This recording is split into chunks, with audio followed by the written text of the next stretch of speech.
pilot itu identik dengan utang gitu. Ya, harus ada utang. Harus ada utang. Ya. Utangnya seperti apa sih? Karena setauku itu utang ya, yang secara umum gitu kan, saya ceritanya orang awam gitu. Biar kelihatan anak hukumnya masih baru. Kan kalau utang tuh biasanya ya biasa terkait ada perjanjian utang piutang nih. Nah, Ya. itu kan baru ada utangnya gitu. Mm. Karena di pilot sekecil itu, maksudnya pengertian utangnya sesempit itu atau gimana Bu? Kalau di kepailitan beda sama di perdata biasa.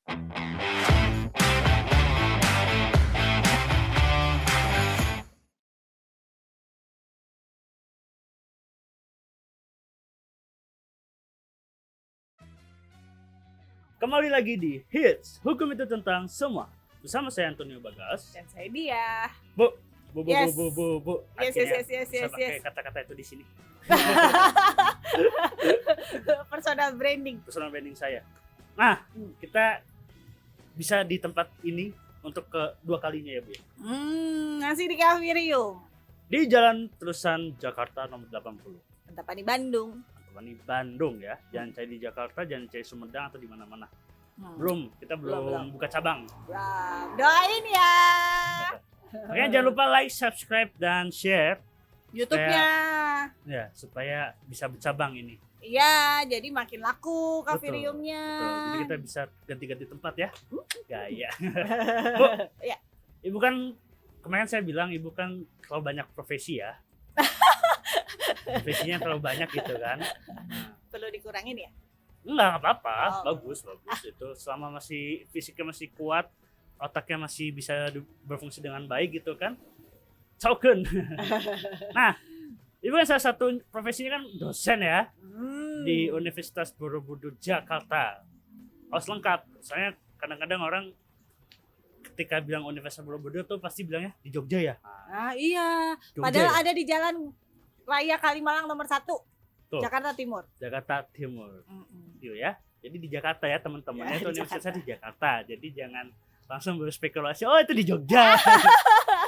Oh, ngawur. Nah, ibu kan di sana selain mengajar terkait mata kuliah TPK ya, teknik pembuatan kontrak, ternyata ibu ini juga saking kurang sibuknya itu mengajar terkait kepilotan. Ya, Nah, boleh dong Bu sharing terkait ilmu kepilotan ibu kepada kami gitu kan. Siapa tahu kan mahasiswa ibu pada nonton gitu kan, siapa tahu mencari jawaban tugas-tugasnya dari podcast ini. Tapi rasanya sih tidak akan ketemu. Mau cari di podcast kita dari sebelum-sebelumnya atau podcast yang sekarang atau cari di Google pun tidak akan ketemu jawaban tugasnya gitu. dia nggak pernah jadi mahasiswa saya, Nggak pernah, tapi tapi- dia hafal sekali. Apa? Karena saya melihat soal-soal tugasnya gitu, mau tugas mau ujian gitu kan, yang biasanya itu menjadi kesempatan, wah kayaknya ada nih di Google atau di ya referensi buku cutting gitu, mana ada berdasarkan logika ya. Ya. Itu mengajar juga ya, mengajarkan bahwa kita ya di kelas jangan hanya terima materi aja, kita harus bisa mengolah itu materi kok diimplementasikan seperti apa gitu. Ya. Betul, Bu? Betul, karena hukum itu punya logikanya dan hukum Iya. itu seni. Dan ya hukum itu tidak hanya hafalan saja ya. Yes, betul. Malah jauh dari hafalan ya. Betul. Karena lagi-lagi kita bisa buka buku gitu. Kita sidang aja undang-undang boleh dibuka gitu kan. Iya. Cari ujian gitu, undang-undang dibuka ya, siap aja ketemu semester depan. Nah Bu, Ya. kita tadi mau bahas pilot ya. Ah, Nah sebenarnya tuh pilot itu ditujukan kepada siapa sih? yang bisa dipilotkan ya Iya. jelas dia posisinya harus sebagai debitur. Oh, ya betul. Jadi debitur itu kalau pilot, guys, kita bicara pilot, kunci utamanya yang harus langsung kita pahami, Celing gitu gitu. kan. Pilot itu pasti kaitan erat dengan utang. Utang. Ya. Jadi yang bisa dipilotkan itu debitur. Debitur adalah orang yang mempunyai utang atau orang berutang. Nah, kalau orang yang punya piutang berarti namanya kreditur. Betul? Kreditur. Nah, pilot itu ada nanti masuk sita umum tuh kalau pilot. Jadi si debiturnya dinyatakan tidak mampu lagi dan tidak boleh lagi untuk menjalankan aktivitasnya yang nantinya dapat berujung keluar masuknya uang ya, karena ada hak kreditur yang harus dia penuhi, dia bayarkan. Ah Bu, berarti yang tadi Bu menyinggung paylit itu identik dengan utang gitu. Ya, harus ada utang. Harus ada utang. Ya. Utangnya seperti apa sih? Karena setauku itu utang ya, yang secara umum gitu kan, saya ceritanya orang awam gitu, biar kelihatan anak hukumnya masih baru. Kan kalau utang tuh biasanya ya biasa terkait ada perjanjian utang piutang nih, nah Ya. itu kan baru ada utangnya gitu. Mm. Karena di paylit sekecil itu, maksudnya pengertian utangnya sesempit itu atau gimana Bu?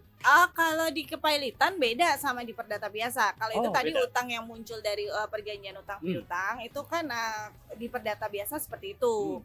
Tapi kalau di pailitan yang namanya utang bisa muncul karena perjanjian utang piutang atau perjanjian-perjanjian lain yang memang menimbulkan kewajiban membayar dan itu termasuk hutang. Itu. Jadi bisa disimpulkan bahwa utang yang Luas. dimaksud di paylit itu sangatlah luas ya. Ya, lebih luas dibanding utang yang muncul hanya dan perjanjian utang piutang. Ya. Jadi itu Nah. harus dicatat. Ya, nah utangnya ini juga harus dua, Hmm. minimal dua, karena minimal harus ada dua kreditur. Oke. Nah, yang salah satunya sudah jatuh tempo dan tidak dibayarkan. Itu syaratnya, Syaratnya ya? syarat yang pailitan. Bu, Yes, saya yes. mau nanya deh. Dari tadi kan kamu udah nanya-nanya. Iya, saya bagian nanya doang sih. Sebenarnya dari awal ngapain saya repetisi lagi gitu ya. Bu, Ah, sebenarnya yang bisa ngajuin paylit itu siapa aja sih? kreditur Hmm. atau debitur untuk dirinya sendiri. Lalu kalau ada yang kaitannya dengan debiturnya itu misalnya BUMN, itu ada menteri. Ada beberapa pihak yang bisa mengajukan. Oh, ada beberapa pihak. Ya, tetapi kalau sepanjang pengalaman saya sih karena saya melihatnya itu perusahaan-perusahaan swasta atau memang individual yang mengajukan ya debitur atau krediturnya. Jadi ada dua pihak nih ya, debitur sama kreditur. Ya. Bisa krediturnya yang ngajuin paylit Mm-mm. atau debiturnya sendiri yang ngajuin paylit Ya, gitu. betul. Ya. Itu contohnya gimana Bu kalau misalnya debiturnya yang ngajuin sendiri? Ya misalnya saya punya utang ke perusahaanmu, saya perusahaan nih, saya punya utang ke perusahaanmu dan saya punya utang lagi ke perusahaan X. Banyak utang ya. Gitu ya. Ini contoh, Iya. saya nggak punya utang. Ini piutang gitu ya. Bu, ya. Oh iya, amin. Terus jadi saya nggak sanggup bayar nih sama kamu, terus saya juga nggak sanggup bayar sama yang perusahaan yang satu lagi. Jadi saya boleh mengajukan kepailitan terhadap diri saya sendiri. Jadi aku nggak sanggup nih. Ya, aku sudah tidak sanggup untuk melakukannya gitu Ya, kan. ya, Jadi ya, saya ya, boleh ya. mengajukan permohonan pailit atas diri saya sendiri. Atau juga kalau misalnya saya nggak bayar hutang sama kamu, sudah jatuh tempo, kamu juga bisa mengajukan kepailitan kepada saya, terhadap saya. Ya. Gitu. Kalau dicatat ya teman-teman terkait Mm-mm. hal itunya. Nah Bu, Mm. saya tuh kan kemarin juga kebetulan baru ngobrol-ngobrol nih sama teman-teman gitu, yang latar belakangnya bukan hukum sih. Tapi dia nanya, guys sebenarnya kalau paylit itu identik dengan perusahaan ditutup atau gimana sih? Soalnya saya baca-baca itu dia baca-baca tuh kalau misalnya dengan dengar kata paylit itu wah ya udah pasti ini perusahaannya tutup gitu. Tutup gitu kan. Sebenarnya saya balik bahasanya. Perusahaan tutup itu belum tentu pailit. Perusahaan tutup belum tentu paylit. Ya. Karena kalau yang namanya perusahaan tutup itu sebabnya banyak, Gas. Bisa karena pailit. Ya, kalau dikarenakan pailit artinya ada putusan pengadilan yang menyatakan perusahaan tersebut pailit dan itu putusan sudah inkrah. Udah berkekuatan hukum tetap ya. Ya, jadi itu salah satunya. Tapi ada juga perusahaan yang tutup sebenarnya karena kesepakatan para pemegang saham misalnya. Udah kita besok tutup aja deh, gitu kan? Kayaknya ini udah nggak worth it untuk dijalanin deh, gitu kan? Jadi sepakatlah para pemegang saham untuk menutup perusahaan. Itu juga bisa. Atau perusahaan yang tutup aja gitu, gerbangnya tutup, si pintunya ditutup. Tetapi secara hukum sebenarnya perusahaan itu masih ada jalan, karena tidak pernah ada pembubaran, tidak pernah ada likuidasi gitu. Jadi fisiknya aja gitu perusahaannya Fisiknya tutup. aja tutup, Gitu. tapi secara hukum sebenarnya perusahaan itu masih eksis, itu ada juga. Mungkin Jadi lupa gemboknya di mana gitu.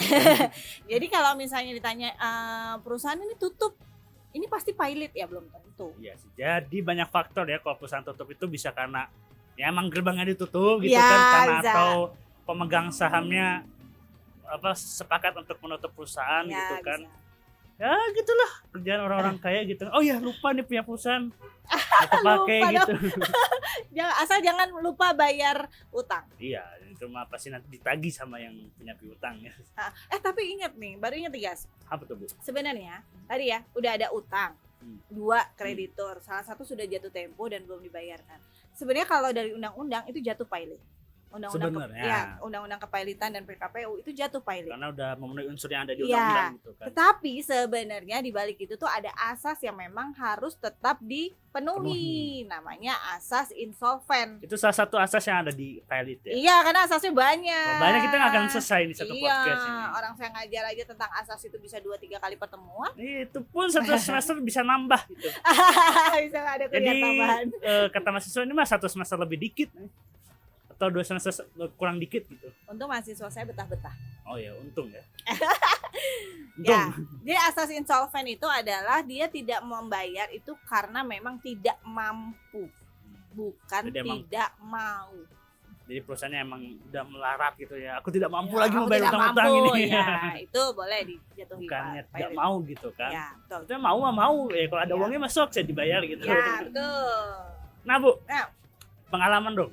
Ibu pernah nggak sih nanganin kasus pilot gitu kan? Masa dari 1000 kasus per bulan tidak ada yang namanya pilot gitu? Pengalaman pilot belum. Oh belum ya. Mungkin habis ini ada yang ngasih kita juga. Ya, Syukur ya. Di soto tiba-tiba datang ada yang ke cafe diem gitu kan. Saya mau pilotkan orang. Nah, Gas. Ya kalau Asal- pilot belum. belum. Asal apa? Asal jangan pilotin cafe diem nanti kita nggak punya tempat podcast. Iya jangan dong, kalau itu nggak boleh. Kalau kepelitan belum punya pengalaman, tapi kalau PKPU beberapa kali Oh iya. Ah, Terus saya juga sempet ikut kan. ikut. Jadi rezekinya baru di perkara PKPU. Nah buat teman-teman yang bukan basicnya hukum, undang-undangnya tahun 2004 itu adalah undang-undang tentang kepailitan dan PKPU. Jadi sebenarnya secara garis besar itu konsepnya sama. Tetapi bedanya kalau kepailitan itu jatuh pilot artinya akan ada sita umum, akan ada kurator yang membereskan harta-harta untuk membayar Utang-utangnya. utang-utangnya. Kalau PKPU itu secara sederhananya itu namanya restrukturisasi utang. Karena pemohon ini berharap utang ini bisa dapat diselesaikan kalau dia tetap menjalankan usahanya gitu.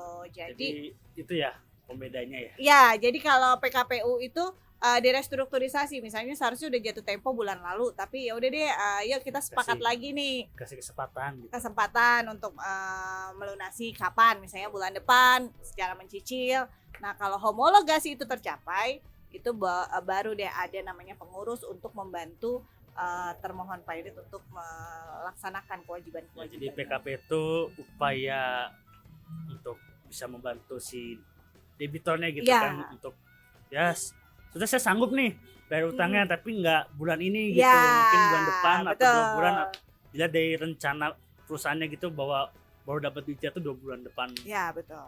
Tuh, itu yang perlu dicatat ya.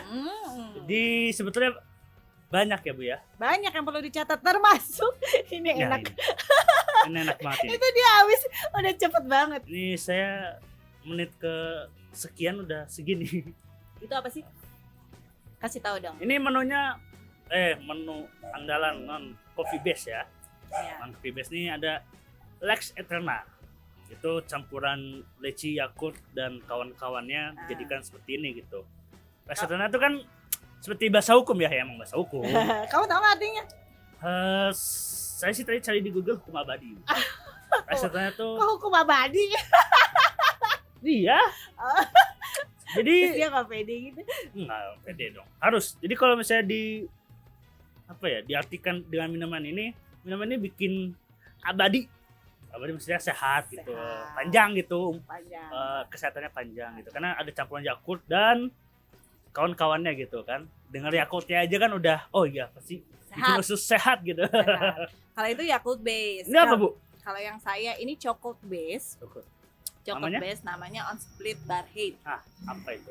Pasti bukan bahasa Indonesia ya. Iya, tapi itu istilah hukum juga. Jadi on split bar hate itu adalah sebenarnya asas, guys. Asas tidak terpisahkan. Mantap. Jadi kenapa saya kasih nama on split bar hate? Karena kalau buat teman-teman yang mau diskusi hukum gitu ya, kan biasanya ngopi nih, enak nih sambil ngopi. Tapi kan ada juga teman-teman yang emang nggak bisa minum kopi atau emang nggak suka kopi. Nah, ini salah satu andalannya, tidak terpisahkan itu karena ini sebenarnya ada coklatnya, ada susunya, dan ada ada ingredients yang rahasia, dan itu tidak terpisahkan salah satu. Jadi kalau misalnya satunya nggak ada, itu bukan on split bar hate. Ya, betul. Jadi memang benar-benar terpisahkan gitu kan. Enak banget. Manis-manis gimana gitu kan. Dan basic coklat kan terkenal pahitnya gitu kan. Dicampur sedemikian rupa menjadi manis. Jadi enak banget. Gitu. Seperti kafirium. Ya, seperti kafirium. Kafirium juga antara coffee aquarium yang tidak terpisahkan. Karena di sini konsepnya kita menyajikan konsep yang berbeda. Ada kolamnya, ada perakuariuman, namanya juga kafirium. Jadi orang ngeliatin akuarium, orang ngeliatin kolam, orang ngeliatin tumbuhan dan ikan-ikan dan flora dan fauna lah yang di dalam tank itu paling enak dengan sambil ngopi. Gitu. Nah, jadi kita semuanya mengawinkan nih. Ada menu-menu hukum karena ada yang tahu lebih dulu soal hukum, ada tentang akuarium, yang lebih tahu lebih dulu soal akuarium dan akuarium. teman-temannya. Lalu ada coffee. Jadi teman-teman kok ke Kafirium tuh bisa ketemu orang-orang nih yang satu ahli hukum, yang satunya ahli terkait akuarium, ada juga yang satu ahli kopi gitu kan. Jadi ya 3 in 1 lah ya. Kita mengkawinkan semua. Semuanya. Jadi ya demi cuan mah semua kudu dikawinkan. 3C. 3C apa tuh, Bu? Cuan, cengli, cincai. Itu moto kita. Oke, bagi teman-teman nih yang masih penasaran terkait atau seputar dengan Pailit atau bisa mau sharing atau nanya-nanya, bisa langsung di kolom YouTube kita aja ya. Dan kalau misalnya mau DM ke kami juga bisa ya. Bisa di dong. Saya Anthony_Bagas. Saya Diah.hits. Atau IG kita di hitspodcast.official. Ya, hitspodcast.official. Dan lagi-lagi jangan lupa untuk mampir ya ke Kafirium ini di Jalan Terusan Jakarta nomor 80 Bandung. Boleh juga follow Instagramnya acquire_Kafirium Bandung. Nah, dan setelah follow jangan lupa ke sini gitu. Karena kita di sini kita bisa sharing-sharing ya, Bu ya. Dan teman-teman jangan lupa untuk subscribe, like, share, dan klik loncengnya supaya tahu kalau ada konten terbaru dari kami berdua.